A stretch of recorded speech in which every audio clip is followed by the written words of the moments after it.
रविशंकर प्रसाद इस वक्त राहुल गांधी के मुद्दे पर प्रेस कॉन्फ्रेंस कर रहे हैं। सीधा आपको वहीं लेकर चलते हैं। सारी मर्यादा, सारी शालीनता, सारी परंपरा, सारी लोकतांत्रिक शर्म सब भूल जाते हैं। Mr. Rahul Gandhi, what happens to you when you go abroad? You forget all the parliamentary norms, political propriety, democratic shame. You forget everything. क्या बोल रहे हैं कि भारत में हमें बोले नहीं दिया जाता। अभी देश घूम कर क्या है ना, एकता यात्रा में, अपनी जोड़ो यात्रा में सब जगह बोले, अपशब्द बोले, गाली दिया। अभी सदन में आप लोगों ने सुना होगा, लंबा भाषण हुआ एक व्यापारिक संस्थान को लेकर करके, हमारे प्रधानमंत्री के खिलाफ कितनी भद्दी भद्दी बातें कहे। फ्रीडम ऐप से सीखकर आप कड़कनाथ मुर्गियों का पालन करते हैं क्या? अगर ऐसा है तो आप अपनी मुर्गियों को 1 करोड़ फ्रीडम ऐप के जो ग्राहक हैं उन्हें बिना किसी खर्चे के आप उसे बेच सकते हैं। थोड़ा मुझे भी जवाब देने का लोकसभा में अवसर मिला था। पूरी बात कहे कि नहीं कहे? नॉर्थ ईस्ट में प्रचार करने गए, जो कांग्रेस का गढ़ हुआ करता था, पार्टी को मिला 0/0।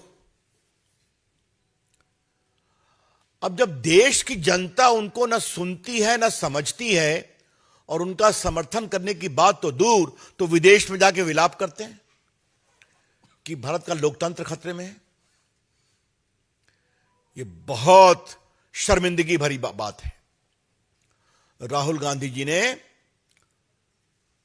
लंदन में अपने भाषणों में भारत के लोकतंत्र, भारत की संसद, भारत की जनता, भारत की राजनीतिक व्यवस्था, भारत की न्याय व्यवस्था और भारत की सामरिक सुरक्षा, सबका अपमान किया है।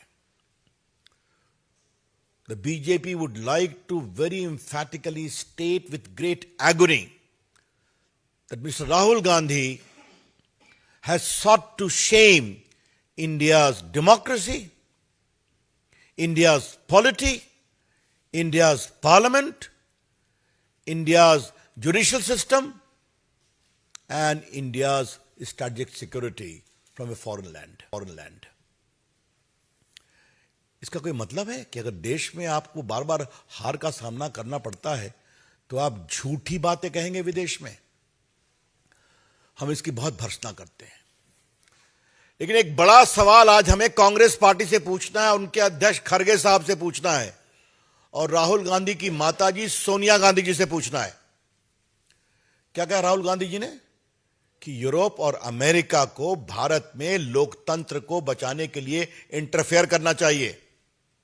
ये उनके शब्द है ना? क्या मतलब है इसका? सरकार किसी की भी हो, हम कभी किसी विदेशी ताकत का भारत में आंतरिक हस्तक्षेप को लेकर मुखर विरोधी रहे हैं और भाजपा तो इसकी बहुत ही ज्यादा सशक्त रूप से विरोधी है।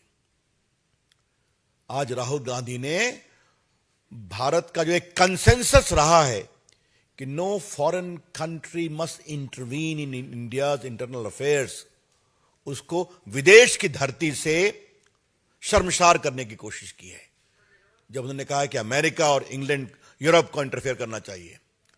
खड़गे साहब, राष्ट्रीय अध्यक्ष कांग्रेस पार्टी, भाजपा आपसे जानना चाहती है कि क्या आप युवराज राहुल गांधी के इस टिप्पणी का समर्थन करते हैं? नहीं करते तो उसको डिसोन करिए, वरना स्पष्ट होगा कि आप भी साथ खड़े हैं। सोनिया जी, अपने सुयोग्य पुत्र की इस गैर जिम्मेदाराना टिप्पणी का आप क्या समर्थन करती हैं? ये भी भाजपा आपसे जानना चाहती है। राहुल गांधी ने आज देश की जनता को शर्मसार किया है।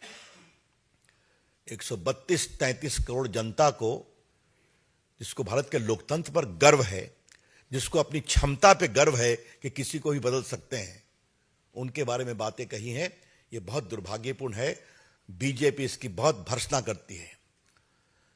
The BJP would like to repeat ask the Congress National President, Mr. Kharge, if you feel that you are an elected president of the Congress, do you support this irresponsible and shameful comment of Rahul Gandhi that America and Europe must intervene in India to restore democracy? Please reply, Mr. Kharge. And Madam Sonia Gandhi ji, the BJP would also like to urge you to make your stand very clear. Where do you stand in the face of this utterly irresponsible comment of your son asking for interference by America and Europe to restore democracy in India? इससे बड़ी कोई गैरजिम्मेदारी की बात हो सकती है क्या? राहुल गांधी ने संघ के बारे में बहुत बोला है। मैंने सदन के अपने भाषण में एक टिप्पणी की थी कि क्या राहुल गांधी आरएसएस का पूरा नाम जानते हैं? तो इस पर सांसदों में बहस हो गई। क्या आरएसएस के फाउंडर का नाम जानते हैं? इस पर भी चर्चा हो गई। चलिए उसकी बात छोड़िए। आपने संघ की तुलना मुस्लिम ब्रदरहुड से की थी। इससे बड़ी कोई शर्मनाक बात हो सकती है? कंडेमनेबल, भर्त्सना योग्य। राष्ट्रीय स्वयंसेवक संघ एक राष्ट्रवादी संगठन है। 1925 से देश की सेवा, राष्ट्रभक्ति, राष्ट्र सेवा, राष्ट्र संकल्प और राष्ट्र समर्पण में संघ ने बहुत बड़ा काम किया और हमें गर्व है कि हम सभी स्वयंसेवक हैं जो वहां बैठे हुए हैं। और आज संघ के आदर्श से प्रभावित, प्रेरित हजारों लोग देश में शासन कर रहे हैं। लेकिन राहुल गांधी जी, ये बात मैंने हल्के से सदन में कही थी, आज यहां थोड़ा प्रखरता से कहना चाहूंगा। राष्ट्रीय स्वयंसेवक संघ की आलोचना आपके परनाना जी नेहरू जी भी करते थे, आपकी दादी जी इंदिरा गांधी भी करती थी, आपके पिताजी राजीव गांधी भी करते थे, आप भी करते हैं। राष्ट्रीय स्वयंसेवक संघ कहां से कहां पहुंच गया, उसकी विचारधारा का प्रभाव देश के ऊपर है। और आपकी पार्टी कहां से कहां सिमट गई और 24 में और सिमटने वाली हैं आप। तो विदेश की धरती से फिर वही बात कह रहे हैं। हमारा स्पष्ट आरोप है कि राजीव गांधी माओवादी और अराजक विचारधारा और तत्वों के प्रभाव में है।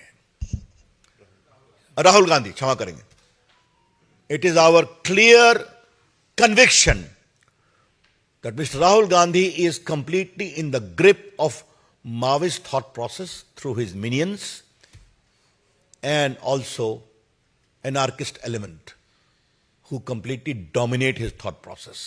Otherwise, इस तरह की बात कोई कह सकता है? राहुल गांधी आपने कभी संघ का काम देखा है जो उन्होंने कोरोना में किया सेवा भाव से? कभी आपने उनका काम देखा है जो उन्होंने शिक्षा क्षेत्र में काम किया है, जिन्होंने आदिवासी वनवासी मित्रों के लिए जो काम किया है देश भर में, नॉर्थ ईस्ट में? कभी आपने उनके सामाजिक समरसता के काम को देखा है? क्या बात करते हैं आप? लाल बहादुर शास्त्री ने उनका सम्मान किया, देशभक्ति का। स्वयं 62 के बाद नेहरू जी को भी 26 जनवरी के परेड में उनको बुलाना पड़ा। ये राष्ट्र सेवा, राष्ट्र प्रेम, राष्ट्रभक्ति का पाठ राष्ट्रीय स्वयंसेवक संघ पढ़ाता है। उसके बारे में आप इस तरह की हल्की, बेबुनियाद और बेशर्मी भरी बात कहेंगे? हम इसकी बहुत भर्त्सना करते हैं। राहुल गांधी को चीन से इतना प्यार क्यों हो जाता है अमेरिका, विदेश की धरती पर? आजकल चीन को वो सद्भावना का सर्टिफिकेट दे रहे हैं और सवाल हमसे पूछ रहे हैं। राहुल गांधी जी, ये सवाल आपको अपने परिवार से पूछना चाहिए। फ्रीडम ऐप से सीखकर आप कड़कनाथ मुर्गियों का पालन करते हैं क्या? अगर ऐसा है तो आप अपनी मुर्गियों को 1 करोड़ फ्रीडम ऐप के जो ग्राहक हैं उन्हें बिना किसी खर्चे के आप उसे बेच सकते हैं। जब आपके परनाना जी थे भारत के प्रधानमंत्री तो 62 में क्या हुआ था? भारतीय सैनिकों की पिटाई हुई थी। और अब तो इतिहास में सारी बातें आ गई हैं कि वो कपड़े के जूते में लड़ते थे, उनके पास बुलेट प्रूफ जैकेट नहीं थे, अच्छी बंदूकें नहीं थी। और आज राहुल गांधी, आज आपको मैं एक बात बताना चाहता हूं। आपकी सरकार का ऑफिशियल स्टैंड था जिसको आपके रक्षा मंत्री A.K. एंथोनी ने कहा था सदन में कि हम अपने सरहद पर इंफ्रास्ट्रक्चर को मजबूत करके चीन को इरिटेट नहीं करना चाहते हैं। ये उनकी फॉरेन पॉलिसी थी। और आज देखिए हमारे प्रधानमंत्री नरेंद्र मोदी जी को लद्दाख से लेकर अरुणाचल तक सारे इंफ्रास्ट्रक्चर, सारे पुल, सारी सड़कें बन गई हैं। इंडिया टीवी हर वक्त हर जगह डाउनलोड करने के लिए सर्च करें India TV news Google play store या ऐप स्टोर पर।